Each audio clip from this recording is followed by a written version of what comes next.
I'm Janelle Nanos, business reporter with the Boston Globe, and this is Bold Types. Today, I'm talking with Charley Cummings, President and CEO of Walden Mutual Bank.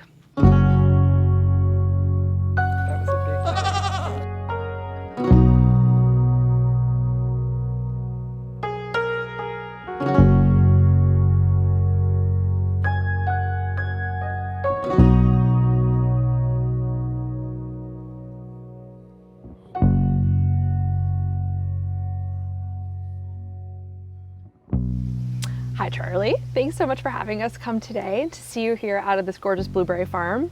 A lot of people might know you from the company that you founded locally in New England, Walden Local, which is organic meats and food products. Now we're here to talk about something else. Your next company, your next venture, Walden Mutual. Tell us a little bit about your goals for the bank and why we're on a blueberry farm to talk about them. Sure. Well, great to see you. Thank you very much for joining me here today. So we're at the beautiful Monadnock Berries, which is right at the base of Mount Monadnock in Troy, New Hampshire. And it's owned by Oliver Levick, who just took over the farm from his parents. And this was a generational transfer that we supported the financing of. And so I thought it was a good illustration of the work that we want to do in the region. This is a really notable pick your own blueberry operation, but it also provides a number of different berries for Oliver's brewing business as well. He's in the midst of sort of writing the chapter 2 for this business. And that's such a critical point for so many farms in the region, the transfer from one generation to the next. That's the point at which farms often, move out of agriculture and get developed.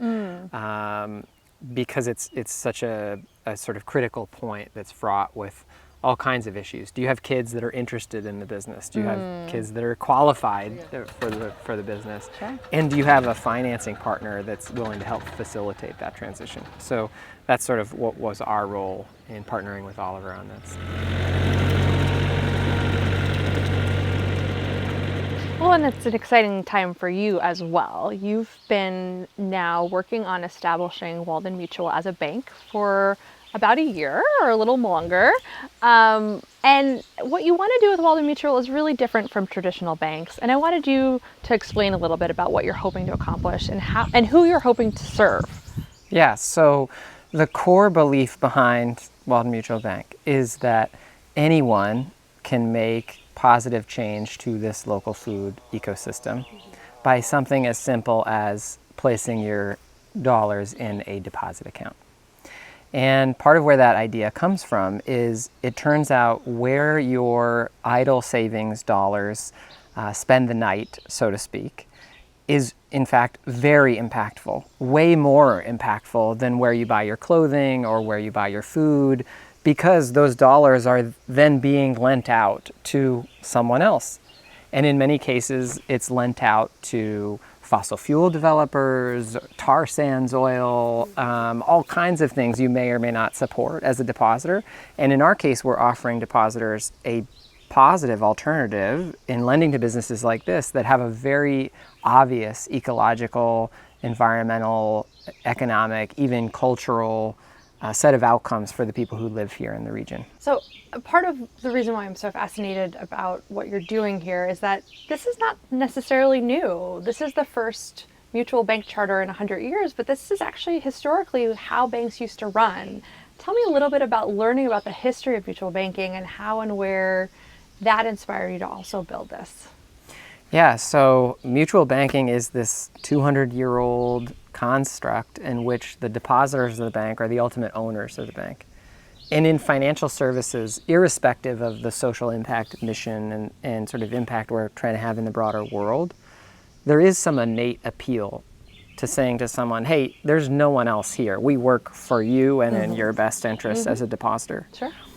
But even beyond that, it was a way of melding the governance model with some of the impact that we're trying to have in the world. And so if you look at some of the issues we're trying to address, from sustainability in agriculture to inclusivity in lending, to even climate change as it relates to sustainable agriculture, these are things that don't operate on a typical 5 to 7 year investor time horizon. And the mutual structure, why it's exciting, is because it could last for 100, 200 years. Many of the mutuals that are still around in this country have these amazingly rich histories of serving depositors and communities incredibly well.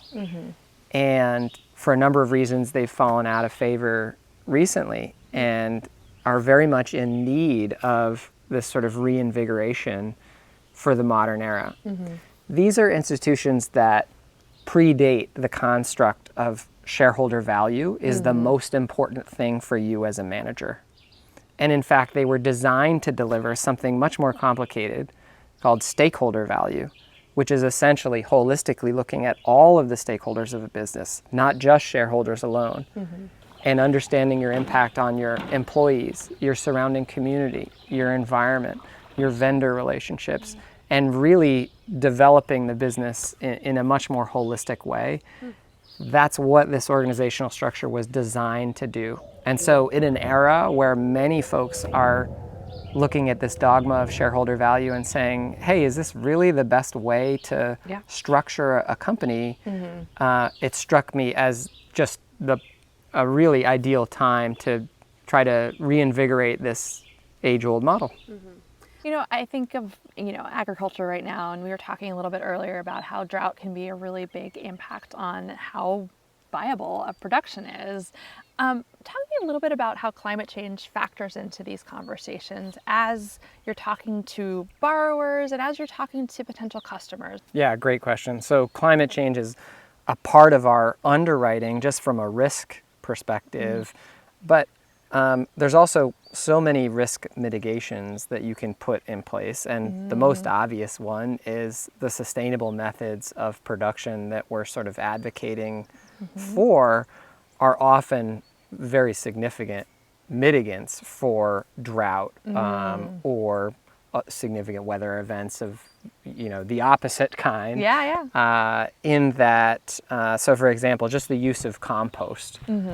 Yes, it has nutrient value, but a lot of folks use it for water retention. Oh, interesting. And this is not a new idea, but it's something in conventional agriculture that we've gotten away from. So, there's many other sort of methodologies like that that are aligned from a sustainability perspective, and also, protect both the business and the lender from the risks that we're likely to face over the next couple decades. Over and over again, you're looking back to history as an example for going forward, which is pretty cool. What's old is new again. Exactly. Terrific.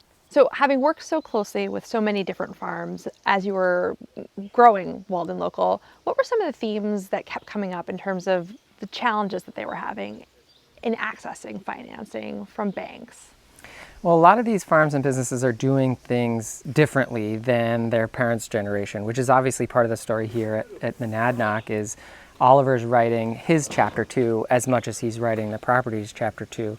And they've incorporated weddings and different events into the business, an e-commerce element to the pick your own operation, a brewing business just down the street that they use the berries for. And so suddenly this is a really complex business that didn't look like the original farm that some lenders might be used to looking at.